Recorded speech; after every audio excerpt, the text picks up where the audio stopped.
Bharuch local crime બ્રાન્ચની ટીમે અંકલેશ્વર નજીક નેશનલ હાઈવે ઉપરથી એક કન્ટેનરમાં લઈ જવાતા ભારતીય બનાવટના વિદેશી દારૂના જથ્થા સાથે એક ઇસમને ઝડપી લઈને આ ગુના હેઠળ અન્ય 5 ઇસમોને વોન્ટેડ જાહેર કર્યા હતા.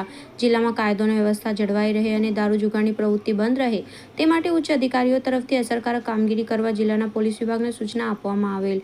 તેના અનુસંધાને Bharuch local crime branch PI MP વાડાએ લોકલ ક્રાઇમ બ્રાન્ચ સ્ટાફની અલગ અલગ ટીમો બનાવીને દારૂ જુગારના કેસ શોધી કાઢવા કાર્યવાહી હાથ ધરી હતી. દરમિયાન local crime branch PSI R.K.. Torani team સાથે નેશનલ હાઈવે પર પેટ્રોલિંગમાં હતા. તે દરમિયાન બાતમી મળેલ કે એક બંધ બોડીનું કન્ટેનર ઇંગ્લિશ દારૂ ભરીને વડોદરાથી સુરત તરફ જવાનું છે. એલસીબીની ટીમે આ બાબતે નેશનલ હાઈવે પર આવેલા માંડવા ટોલ નાકા નજીક વોચ ગોઠવી હતી અને બાતમી મુજબનું કન્ટેનર આવતા તેને રોકીને તપાસ કરતા તેમાંથી ભારતીય બનાવટના વિદેશી દારૂની 56,640 નંગ બોટલો મળી આવી હતી. એલસીબીની ટીમે ₹1,27,44,000નો દારૂનો જથ્થો, મોબાઈલ ફોન નંગ એક કિંમત ₹10,000 તથા કન્ટેનર કિંમત ₹20 લાખ તેમજ કન્ટેનરના આરટીઓને લાગતા કાગળો સહિત કુલ ₹1,47,54,000ના મુદ્દામાલ સાથે એક ઇસમ જગદીશ મનારામ બિશ્નોઈ રહે રાજસ્થાનને ઝડપી લઈને આ ગુના હેઠળ અન્ય 5 આરોપી રમેશ, જેનું પૂરું નામ સરનામું જણાયેલ નથી, વિકાસ હાપુરામ ખીચડ,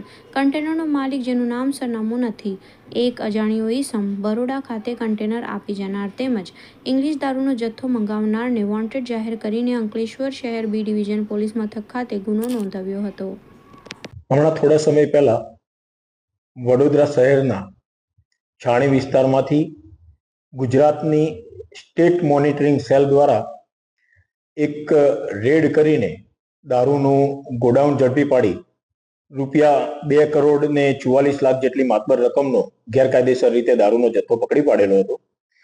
એની તપાસ દરમિયાન જણાયેલું કે એમાં રાજસ્થાનની બિશ્નોઈ ગેંગ સંડોવાયેલી છે અને ગોવા ખાતેથી દારૂ મગાવીને ગુજરાતમાં આ રીતે ગેરકાયદેસર રીતે એનો વેપલો કરવામાં આવી રહ્યો છે.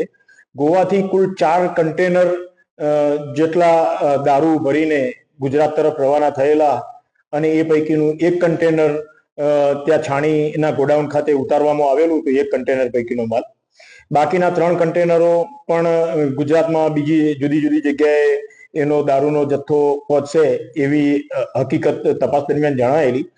એ 3 પૈકીના 2 કન્ટેનર ભરેલો દારૂનો જથ્થો હમણાં નવસારી ખાતે પકડી પાડવામાં આવેલો અને આ ચોથા કન્ટેનરની તપાસમાં હતા. એ દરમિયાન ભરૂચ જિલ્લા એલસીબીની ટીમને ગઈકાલે બાતમી હકીકત મળેલી કે એક કર્ણાટક પાસિંગનું કન્ટેનર બંધ બોડીનું એમાં દારૂનો મુદ્દામાલ ભરીને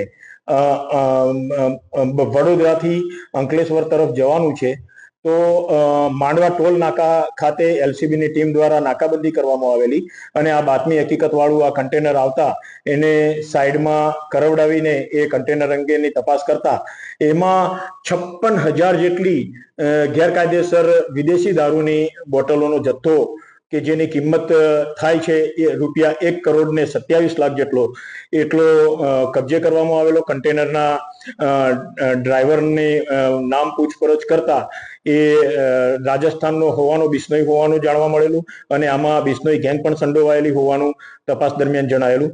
તો એ જે ડ્રાઈવર પકડાયેલો છે એ અને આમાં જેટલા પણ આરોપીઓ બીજા સંડોવાયેલા છે એ તમામ વિરુદ્ધમાં અંકલેશ્વર શહેર એ ડિવિઝન પોલીસ સ્ટેશન ખાતે ગુનો રજીસ્ટર કરવામાં આવેલો છે. ₹1,27,00,000નો દારૂનો મુદ્દામાલ અને ₹20 લાખ કન્ટેનર અને એની પાસેથી મોબાઈલ મળી ₹1,47,00,000 ઉપરાંતની રકમનો મુદ્દામાલ તપાસના કામે કબજે કરવામાં આવેલો છે અને આ ગુનાની તપાસ અંકલેશ્વર શહેર એ ડિવિઝન પોલીસ સ્ટેશનના પોલીસ ઇન્સ્પેક્ટર શ્રી હાલ કરી રહ્યા છે અને આ જે કોઈ બીજા અન્ય આરોપીઓ આ ગુનામાં સંડોવાયેલા છે એમને પકડવા માટે તપાસ કાર્યવાહી ભરૂચ પોલીસ દ્વારા હાથ ધરવામાં આવેલી છે.